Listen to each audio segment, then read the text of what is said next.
Yo, what's up, guys? So today I want to talk about V8 supercars. No, it's not really called V8 supercars anymore. Then I call it supercars, but I'll still call it V8 supercars because it's literally road-going products with a V8 in it. So I'm still calling it V8 supercars. But today we're talking about some of the things that doesn't make V8 supercars as good as it used to be, and also some things that also ruin the competition a bit as well. So yeah, let's just get right into it. The first major issue is I watched some videos about why people don't like V8 supercars, and I've got a bit idea of one of the first issue. I mean, you can't really fix this issue because it's how it works, it's just the way it goes. But it's that we don't really have cars that you see around everywhere, because V8 supercars back then used to have the family cars you used to see everywhere on the road, like Ford Falcon, Holland, Commodore. Those used to be sold in multiple batches. They used to be driven by everybody, including the police, taxis, and executives. So it had that relevance that, oh yeah, that if you own a Falcon or Commodore, you can go see it, win on the track, win Bathurst, or win championships, and you have a sense of pride of owning the car. But now, if you look at what cars they use now, they're using the Chevrolet Camaro, they're using the Ford Mustang, and also next year the Toyota Supra, which, by the way, is already going off sale. Um, that yeah, just not much people buy Mustangs here. If you look at the sales, in terms of what Ford sells the most, they sell the Ranger and Everest. But I mean, fair enough, they can't literally put a Ranger on top of the Gen 3 chassis.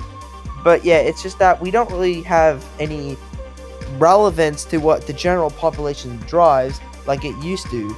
But also, one thing is, if you look at the Chevrolet Camaro, that car is not even in production anymore, and it's in V8 supercars.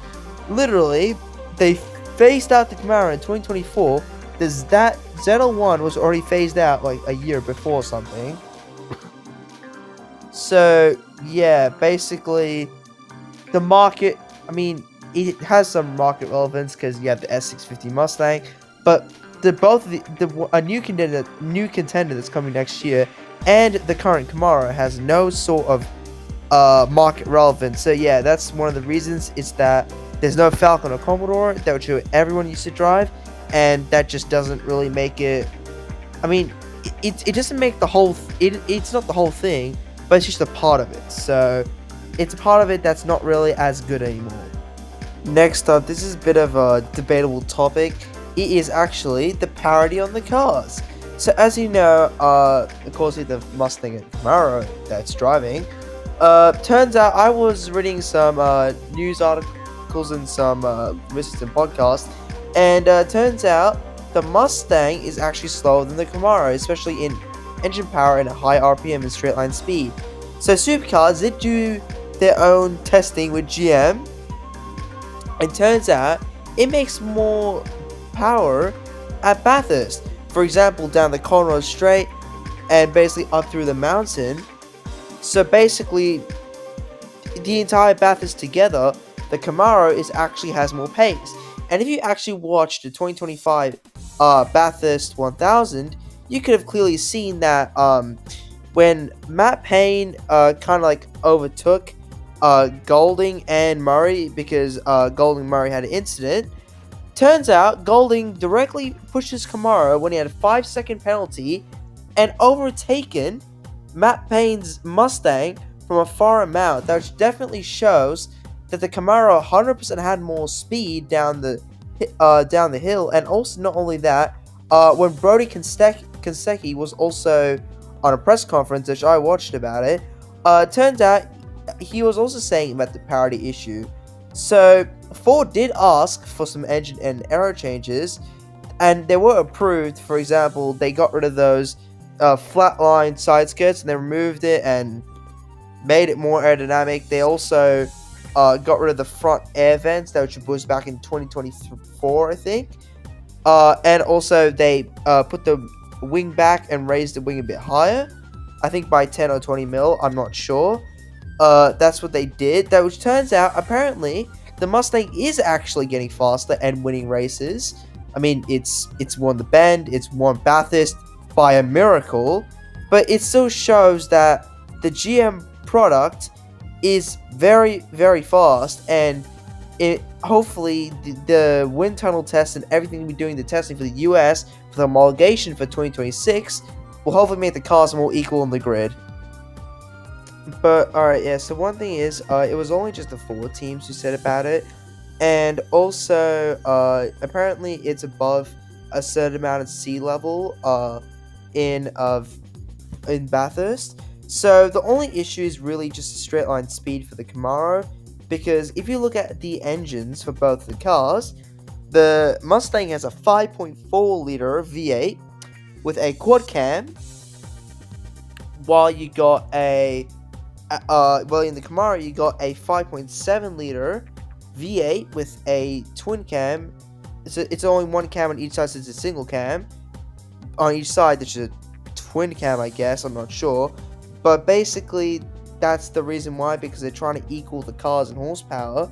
But not only that, I feel like because of the Camaro having more liter capacity, it's making the horsepower more. What I feel like they should do about the engines is they should make a limit that make the engines just do it like the old rules, make them 5 liters.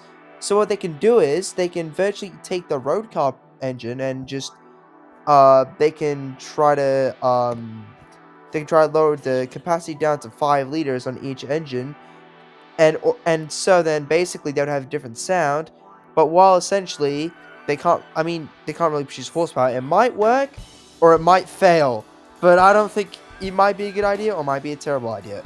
Who knows? But in my opinion, that's what they should do, is that they should make the engines equal, but make them sound as they are, and not just, make controlled engine parts that's only one engine on two cars, because it wouldn't have any brand relevance.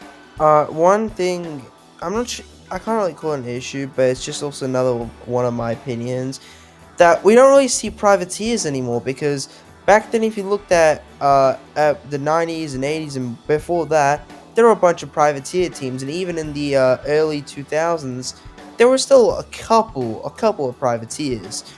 But in my eyes, I feel like that privateers was also really fun, as once in 1999 in Bathurst, they had over 55 cars in one race, and it was absolutely spectacular to watch.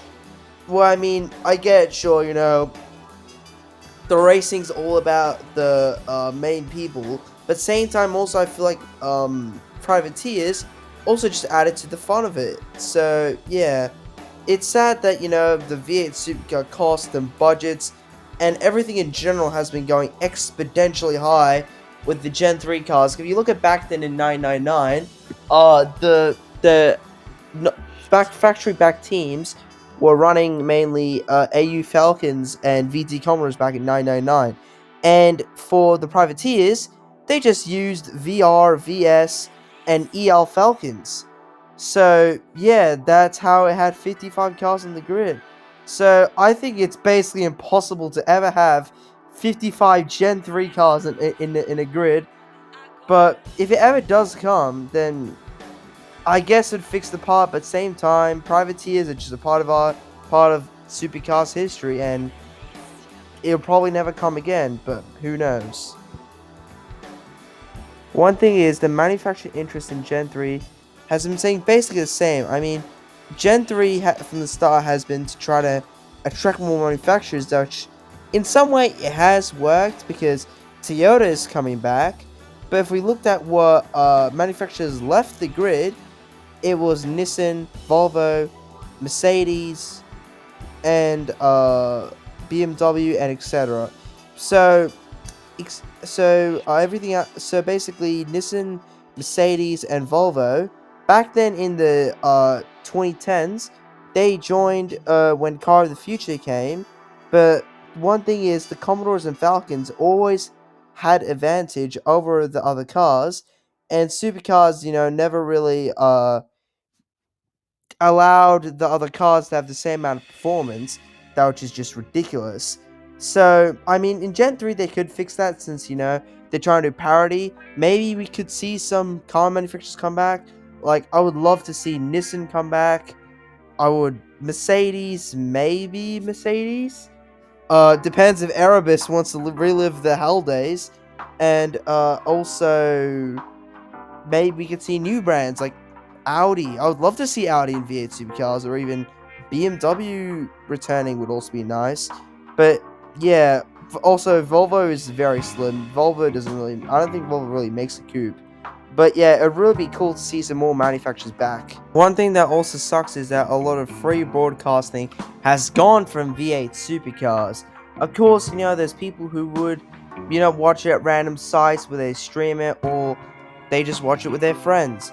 But the thing is, V8 Supercars not being free is also affecting the viewership and the amount of fans. Sure, V8 Supercars it still has fans, but doesn't have as much back in the day, since, it used to be free and it used to be played everywhere.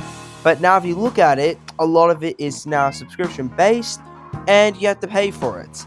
So, yeah, in reality, by Supercars not really being free anymore and being paid, it is hurting the viewership pretty heavily. Like, I get it, they need to make their money, but same time also they're also kind of losing a lot of fans because of it.